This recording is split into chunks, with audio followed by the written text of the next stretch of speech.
전 뭐 하나라도 어그러진 건 못 참는 성격인데 아버지가 유통기한 지난 콩나물을 집어오신 걸 발견하고 잔소리 좀 했다고 울분에 차셔서 하는 소리랍니다. 늘 아버지는 주방에서 국 뜨다 말고 주걱을 제 얼굴에 들이대시면서 화를 내시는 경우가 많아요. 딸년들하고 이제 대학 입학 앞두고 있는 자기의 그 귀한 하늘 같은 아드님에게 설설설설 끓는 맛있는 국 끓이는 게 지상 최대의 과제인 우리 아버지. 엄마가 돌아가시는 날 아침까지도 제일 중요하게 생각했던 게 아침에 우리들 국하고 밥 먹이는 일이었기 때문일 겁니다. 우리 엄만 대학원까지 공부한 수재였대요. 그런데 놀랍게도 대학교 앞 당구장에서 알바하는 고교 졸업자인 우리 아버지랑 눈이 맞아서 그야말로 외할아버지에게 머리를 뭉청 깎이기까지 하셨다네요. 그렇다면 대학원 재학 중인 엄마를 훅 가게 했던 우리 아버지가 미남이셨냐? 전혀 아닙니다. TV 탤런트 중에 옛날에 서울뚝배기란 드라마에 나오는 주현 있잖아요. 배우 주현이요. 그래걸랑요 하는 그 배우요. 그 배우랑 완전 판박이세요. 그럼 도대체 우리 아버지 어디에 지성하면 그 같은 대학원 공부하던 동기들 중에서도 제일 뛰어나서 교수님이 독일 국비 유학까지 추진하셨던 우리 엄마가 훅 갔을까요? 그건 바로 따스함입니다. 정말 그 누구도 따라오지 못하는 따스함이요. 우리 엄마가 당구를 잘 치셨대요.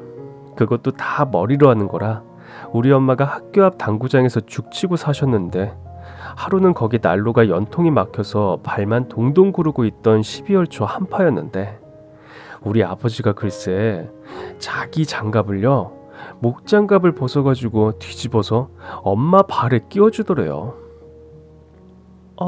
지금 뭐 하시는 거예요? 더럽잖아요. 발인데. 수진 누나 발이 뭐가 더러워요. 발가락이 얼었네. 이리 발 좀 뻗어 보세요. 하더니 조물조물 발가락 사이사이 하나하나를 아버지 손으로 마사지해서 온기를 넣어주시더래요. 사랑한 필링이라죠. 광화문 사거리를 막고 그 누구에게 물어봐도 절대 고지 들을 리 없는 그 사랑의 필링이 그 순간을 통해서 우리 엄마를 눈멀게 했던 겁니다. 그로부터 2달 후 제가 임신이 되었고 우리 아버진 21살의 애 아버지가 되신 거예요. 3살 연상인 우리 엄마와 연애해서 절 낳으신 거죠. 우리 아버지 정말 우리 외삼촌 3명에게 끌려가 실신하지 않을 만큼 맞고 결혼하신 거예요. 우리 엄마 울고 불고 셋째 제 막내 남동생이 태어난 후에야 외가에서 결혼을 인정해 주셨지 그 전엔 어림도 없었다네요. 그러니 별 수 있나요? 우리 아버지가 얻어놓은 6평 단칸방에서 신혼을 시작했는데 절 낳았을 때가 11월. 그때도 때이른 추위가 닥쳐서 무지 추웠는데요. 너무 가난해서 산후조리원이고 뭐고 그땐 그런 것도 없어서 아버지가 다 수발했는데 엄마 닮아 태어나 까만 머리칼에 유난히 까만 눈동자인 절 가운데 놓고 엄마하고 아버지가 둘이 같이 오셨대요. 돌봐주는 이 하나 없이 시작하는 21살, 24살. 얼마나 무섭고 막막했을까요? 우리 아버진 천의 고아였으니까요. 외할아버지가 너무하긴 하셨어요. 자기 딸 산후조리하는 돈이라도 주시지 얄짤 없어서 우리 아버지가 새벽 시장에 나가서 등짐지어 트럭에 올리고 정말 죽도록 고생하셨다네요. 24시간 중에 18시간 일을 하셨다니까요. 달동네 주인집 안채 할머니에게 용돈 드려서 안채 할머니가 산후조리 해주셨답니다. 이거 사, 너 태어나 내가 얼마나 좋았는데 니네 엄마하고 같이 만든 생명을 보면서 이젠 완전히 네 엄마는 누가 뭐래도 내 거고 너도 내 거고 얼마나 행복하고 세상 다 가진 것 같았는데 에휴 네가 나한테 콩나물 1,800원짜리 잘못 사왔다고 아들 잡듯이 잡냐? 너 판사 공부하라고 네 스타킹까지 사다가 바치는 아버지 넌 이 아버지가 불쌍하지도 않아? 지겨워. 그놈의 한 소리하고 또 하고 지겨워 죽겠어. 능청스럽게 밥 먹던 남동생이 한마디 거들어서야 사건이 종료됩니다. 누나, 얼른 잘못했다고 말씀드려. 안 그러면 누나 아침 내내 하실 거야. 우리 집은 이런 식이에요. 엄마는 남동생 4살 때 돌아가셨어요. 저 24살 때요. 전 그때 막 법학대학원으로 진학해서 대학원 중도 하차했던 엄마를 마냥 행복하게 했고, 아버지가 골목에 나가시면서 한껏 거드름 피우게 만들어드린 때였죠. 자식들이 모두 아버지 자기 머리 안 닮고 엄마 머리 닮아 나온 걸 그렇게 다행으로 여기신 아버지. 대신에 외모는 셋 다 아버지 붕어빵이라 우리 남매들은 어디 밖에 나가서 외모 자랑은 못합니다. 우리 엄마가 막내를 가지셨을 때 다들 주위에서 말렸대요. 노산이고 위험하다고요. 저와 20살 차이잖아요. 늦둥이도 그런 늦둥이가 없는 막둥이. 그런데 왠지 꼭 아들일 것 같다고 엄마가 우기셨대요. 아버지가 호럴 단신이라 고아원에서 자라셨고, TV 드라마에서 제사 지내는 장면 같은 게 나오면 그게 그렇게 부러우셨다고 엄마랑 사시는 내내 말씀하셨는데, 둘째 가지셨을 때 얘가 아들이면 좋겠다고 그럼 나도 봉제사 받을 거 아니냐고 하셨다네요. 그게 그러니까 핏줄이요. 대와 대를 잇는 핏줄. 그런 거에 집착하셨던 것 같아요. 그런데 둘째도 딸을 낳았으니 어쩝니까? 아쉽지만 이제 포기를 하셨다네요. 둘째랑도 제가 8살 차이라 그때도 엄마는 이미 30을 넘겼고, 우리 엄마 세대 때는 그것도 노산이잖아요. 그래서 이제 아예 포기하고 살았는데, 엄마가 44살 때 덜컥 막내가 들어선 거죠. 아버지가 말리셨대요. 이제 위험하다고. 여보, 나 이 애 꼭 낳을 거야.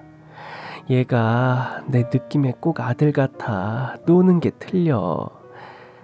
나 당신한테 아들 낳아주고 싶어. 우리도 봉제사 받읍시다. 내 말이 맞을 거야. 꿈도 좋고. 아기 호랑이가 트럭이 막 달려오는데 그 사이를 뚫고 내 품에 뛰어들더라고. 아휴, 달랑 뛰어드는데 어찌나 좋던지. 결국 낳았고 엄마 말대로 아들이었습니다. 제 남동생이요. 그러니 얼마나 귀했겠습니까? 아버지는 울면서 그러더래요. 여보, 나를 낳아준 아버지 말이야. 아버지가 존재한다면 이해 같을까? 난 이해가 아들 같지가 않고 꼭 우리 아버지 같은 느낌이 들어. 난 엄마 그리운 건 모르겠는데 아버지란 말이 너무 좋거든. 그런 제 남동생 혁이. 얘가 4살 때 엄마는 이 애를 살리기 위해 돌아가셨죠. 우리 가족 5 식구 얼마나 행복했는지 모릅니다. 그냥 엄마가 좋아서 죽는 아버지. 세상의 여자는 엄마뿐이 모르는 아버지. 허리가 부러지는지도 모르게 갖은 노동으로 돈 모으던 아버지. 그런 아버지를 위해 1,000원짜리 한 장으로 두부 사고 콩나물 사고 피 같이 아끼며 우리 셋을 키우던 엄마. 계란 2개를 붙여서 아버지와 동생 반 개씩, 여동생과 저 반 개씩. 우리 그러고 살았습니다. 가난했어요. 그래봤자 30년 전에 어떻게 그런 가난이 있냐고요. 다시 말씀드리지만 우리 엄마가 피같이 아꼈거든요. 빨리 집 사야 한다고요. 그리고 우리 셋 다 최고 과정까지 공부시켜야 한다고요. 시집 장가 제대로 보내야 한다고요. 그런데 도시락은 부잣집 아이들 못지않게 싸주셔서 친구들은 우리 집이 가난한 줄 몰랐죠. 집에서만 그랬으니까. 엄마요. 부잣집에서 외동딸로 자란 우리 엄마. 자기 입에 계란 한 조각 넣은 적 없습니다. 그런데도 배고픈 줄 몰랐어요. 우린 행복했었거든요. 새 5마리가 기쁨이며 의지하며 사는 인생이었으니까요. 저 22살 때 저 좋다던 남학생이 있었는데 순정파였어요. 전 요즘 아이들답게 그게 징그럽고 싫었거든요. 엄마가 그때 한 말을 잊을 수가 없어요. 라니야, 여자는 나 좋다는 남자한테 가야 돼. 남잔 따스한 게 최고고 여자한테 잘하는 남자가 최고야. 물론 돈 잘 버는 남자도 최고지. 근데 그것보다 나만 알고 나를 하늘같이 섬겨주는 남자한테 가야지 행복해. 이날까지 엄마 손에 걸레 한 번 안 쥐어봤다. 아버지 그렇게 힘든 일 하는데도 엄마 손에 걸레 안 쥐었어. 다 자기가 걸레 빨아서 방 닦고 하지. 쓰레기도 다 버려주고. 그렇게 사랑해주는 남편. 그런 남편이 자기 아버지 같다고 말하는 아들. 그 아들 손을 붙잡고 나이 48살이 되신 엄만 찬거리를 사러 시장에 가셨던 겁니다. 그때 우리는 24평 아파트에서 살다가 이제 44평 아파트를 계약해놓고 엄마는 마음이 느긋해져서 아침에 등교하는 절 향해 말씀하셨거든요. 너 서울대 법학대학원 입학한 거 축하 차원에서 오늘은 소갈비하고 도다리에 먹을 거야. 일찍 들어와. 엄마, 갈비 많이? 그럼 우리 혁이 많이 먹을 거지? 아이고, 내 새끼 말도 잘해. 그게 엄마의 멀쩡한 음성을 듣는 마지막이었어요. 4살 혁이 손을 잡고 길을 가던 48의 우리 엄마. 신호등이 파란불이 아닌데 손에 들고 있던 피규어 장난감이 튀어져 횡단보도를 굴러가자 그걸 잡으러 차도로 뛰어든 4살 혁이. 그때 핸드폰 잠깐 보다가 혁이를 놓친 엄마. 뒤늦게 알았을 땐 1.5톤 트럭이 콩알 같은 혁이가 튀어나온 순간을 못 보고 달리고 엄마가 그걸 보고 그냥 아무 생각 없이 뛰어드신 거예요. 트럭으로요. 엄마 몸으로 막은 거죠. 그때 엄마가 트럭으로 몸으로 맞고 몸이 튕겨져 나왔거든요. 근데 튕겨져 나오면서도 바로 몸을 뒤로 돌려서 우리 혁이를 온몸으로 덮쳐서 차로부터 보호하는 그 모습, 그걸 제가 봤어요. 그래서 전 아직까지도 깊은 잠을 못 자요. 그 사고가 난 이후로 16년간이요. 제가 그때 반대편 신호등에서 건너오고 있었거든요. 엄마가 일찍 오라고 했고 또 감기 기운이 있어서 과외하는 집에 가야 하는 걸 다음 수업 때 2시간 해주기로 하고 집에 오고 있었으니까요. 혁이의 울음소리, 사람들의 비명소리, 몰려드는 사람들의 소란스러움을 뚫고 전 턱이 덜덜 떨림에도 엄마 곁으로 갔습니다.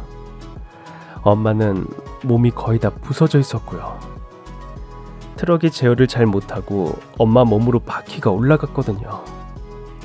전 정신없이 울부짖으며 부서진 엄마의 몸을 안고 몸부림치며 울면서 엄마를 부르고 있는데 뜻밖에도 엄마가 제 얼굴을 만지시더라고요.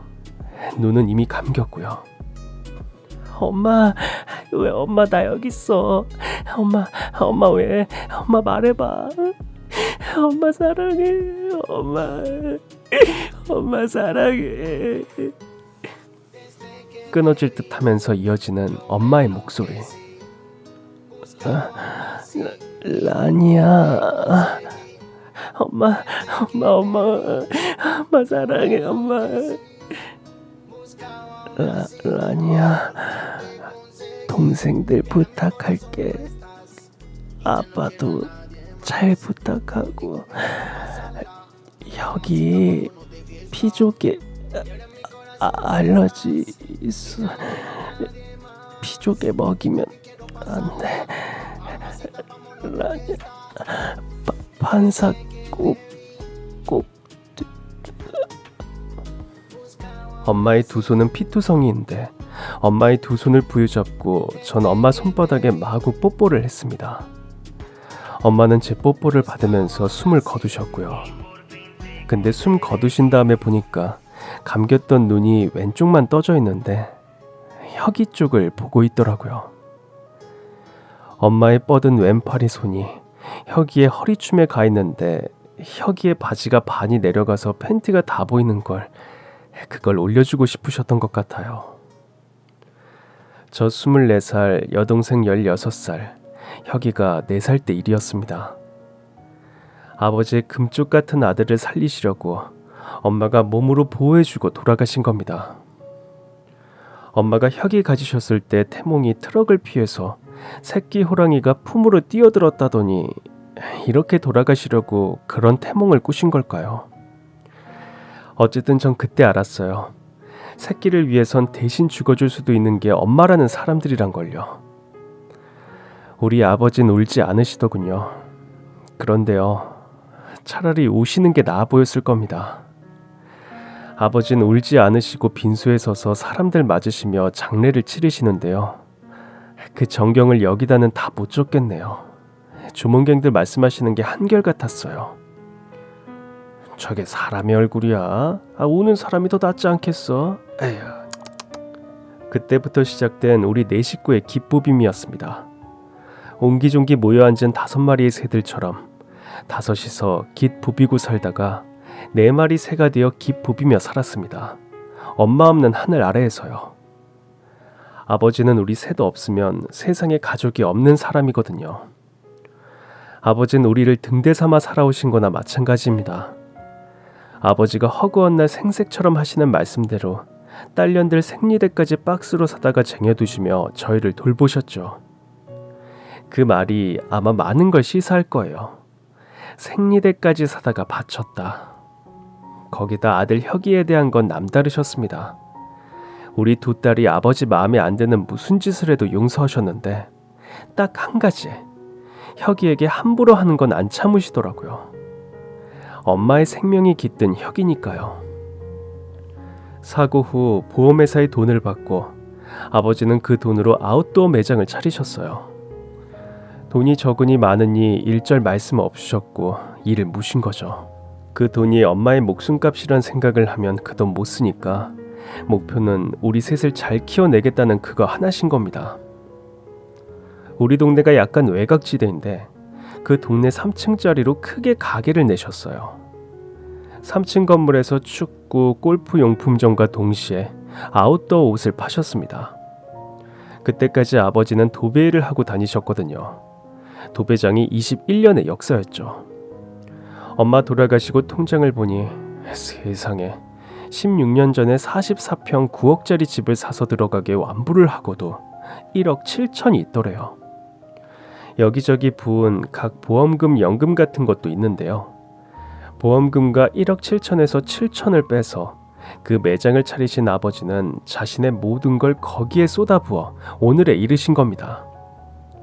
현재 아버지는 그 아웃도어 매장도 운영하시면서 실내 골프 연습장도 2군데 운영하고 계시죠. 아버지는 그러니까 배 꽤나 내놓고 사시는 초로에 접어드신 겁니다. 61세. 막내는 지금 고3입니다.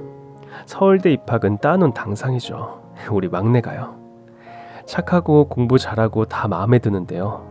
한 가지가 좀 마음에 안 듭니다. 아니, 나쁜 습관일 수도 있는데 친한 친구 둘이 모두 중산층보다 못한 집에서 살거든요. 그러니까 집단은 우정이라고 고급 브랜드 입는 걸 싫어해요. 1, 2만 원 하는 옷을 입고 이상하게 잘 안 씻습니다. 이건 아버지 닮아서 그런 것 같은데요.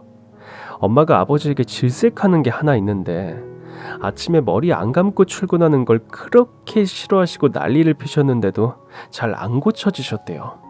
우리 동생 또한 그렇거든요. 엄마 살아계셨을 때의 하루가 기억나는데 아버지가 그날도 머리를 안 감고 나가셨는데 아래층 1103호 아줌마가 커피 마시러 올라오셨다가 엄마 앞에서 약간 야지를 놓으신 거예요. 라니 아버지는 참 남의 남편이라도 익숙한 내 남편처럼 멀리서도 알아본다니까요. 머리 안 감아 푸스스한 사람이 걸어온다 싶으면 3번에 3번 다 라니 아버지야. 그 소리를 듣고 열받은 엄마. 그날 저녁 아버지 들어오시고 큰 소리를 내신 거죠. 인꼬 부부에게 1년에 2번 있다는 부부싸움을 하신 겁니다. 그런데 그날 엄마가 조금 기시더라고요. 잔소리를 하고 또 하시고 결국 아버지가 버럭하시는 지경까지 갔고 2분이서 이틀간 말씀을 안 하시는 거예요. 그런데 그 싸움이 어떻게 풀어졌냐면요. 아버지가 이제 주무시려고 이불 속으로 들어가는데 이미 누워 계신 엄마가 등을 돌리시더래요. 아버지가 속으로 아이고 등을 돌려? 그래 누가 이기나 한번 해보자 하고 아버지도 등을 돌리셨대요. 그날 밤 그렇게 각자 등 돌리고 각자 신문 읽고 책 읽다가 엄마가 독서등을 끄고 나서 뜬금없이 엄마 핸드폰을 아버지 베개 밑으로 넣으시더래요. 그러니까요, 이게요. 이틀간 말도 안 하고 등 돌리고 있다가 뜬금없이 아무 의미 없이 핸드폰을 남편 베개 밑에 놓는, 정말이지, 그 아무 의미 없는 행동, 그게 바로 화해의 손짓인 겁니다. 아버지가 이 옆에는 왜 이래 하는 표정으로 엄마를 바라보시니까 엄마는 혼자서 뒤집어져서 배를 움켜쥐고 웃으시더랍니다. 그렇게 화해를 하셨다네요. 말이 샜는데요. 막내 수혁이요. 그러니까 아버진 수혁이가 금태를 둘러주고 싶은 아들인데 10,000원짜리 옷을 입고 잘 안 씻고 다니니까 속이 많이 상해하셨어요. 잘 모르는 사람들이 오해를 하거든요. 가난하게 사는 집 아들로 보는 겁니다. 하루는 동생이 독서실에서 공부하다가 출출해서 야식을 먹으러 나왔는데 독서실 1층에 떡볶이집이 새로 생긴 거예요. 얼마 전까지만 해도 여고생들 대상으로 머리핀 같은 걸 파는 매장이었는데 며칠 인테리어 공사하더니 떡볶이 파는 분식집이 들어선 거예요. 이제 그 집 유리문 밖에 서서 뭐 먹을까 미리 정하고 들어가려고 앞에 윈도우에서 보이는 튀김, 떡볶이, 오뎅 이런 걸 보고 있는데 안에서 중년의 아줌마가 나오시더랍니다. 떡볶이를 휘저으시던 아줌마인데, 들어와 학생, 우리 집 개장 일주일인데 일주일까지 떡볶이 손님은 공짜야. 오늘이 딱 일주야 라고 하시더래요. 그러니까 제 동생 차림도 그렇고 그러니까 가난해서 먹고는 싶은데 못 먹는 걸로 오해하신 거죠. 그런데 어느 떡볶이집이 일주일간 손님에게 떡볶이를 공짜로 준답니까? 그건 세상 물정 모르는 고3 제 남동생도 짐작할 수 있는 일이죠. 저기 그게 아니고요. 아줌마 저 돈 있어요. 아유 땡. 공짜면 공짜인 줄 알지. 내가 다른 손님에게 돈 안 받고 학생한테 받으면 그게 뭐야.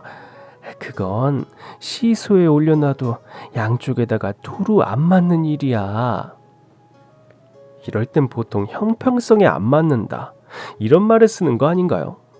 그런데 그 말을 모르니까 시소라고 표현하시는 저 무식함. 무식하지만 정 많은 저 아줌마가 바로 우리 새어머니가 되신 겁니다. 동생은 그날 그 아줌마네 분식집에서 떡볶이를 공짜로 먹고 독서실에 올라간다고 하니까 김밥하고 순대를 싸주시더래요. 어차피 마감 시간이 1시간 남았으니까 많이 남는다면서요. 그런 일이 있고 나서 6개월 후, 그러니까 올해 초부터 우리 아버지가 이상해지신 겁니다. 우선은 음악을 안 들어요. 앞에서 말씀을 안 드렸던 것 같은데 우리 엄마가 성악을 전공해도 될 정도로 소프라노가 뛰어나셨던 분이래요. 우리 엄마가 당구장에서 다 같이 어울려 소주 한잔 할 때 윤심덕의 사해 찬미를 부르는 걸 듣고 우리 아버지가 처음으로 반하게 되신 건데요. 우리 엄마 돌아가시고 우리 아버지는 툭하면 윤심덕의 사해 찬미를 들으셨거든요. 기쁠 때나 슬플 때나 우리들에게 화가 나고 섭섭하셨을 때나 누구의 생일이라든지 기념일 때요. 늘 이 노래를 들으시니 우리는 아버지가 음악을 들으심으로 기분이 어떠신가 짐작을 했는데, 그러니까 윤심덕의 사해찬미는 엄마하고 같은 거죠. 엄마 생각하실 때 들으니까요. 그런데 언제부턴가 노래를 안 들으실 뿐 아니라 아침마다 머리를 감고 나가시는 겁니다. 그러던 어느 날 저녁을 드시다 말고 갑자기, 라냐, 네? 아버지가 그 영국 신사같이 생겼냐? 누가 아버지 보고 영국 신사같이 생겼대? 아니 네가 지난번에 사다 준 모자 쓰고 나갔더니 그러더라고. 아버지, 제가 아버지 딸이니까 가장 객관적으로 솔직하게 알랑방구 없이 하는 말인데 누군지 몰라도 그 사람 알랑방구 끼는 거야. 아버지가 어디가 영국 신사야. 배우 주연 아저씨랑 판박인데. 그때까지만 해도 아버지 신상에 바람이 일고 있다는 걸 몰랐는데요. 16년간 정말 한시 반시도 엄마 생각 안 하는 적 없는 것처럼 보이던 아버지였으니 아버지가 육순잔치하고 석 달 후에 그 늦은 나이에 바람이 나실 줄은 몰랐다는 겁니다.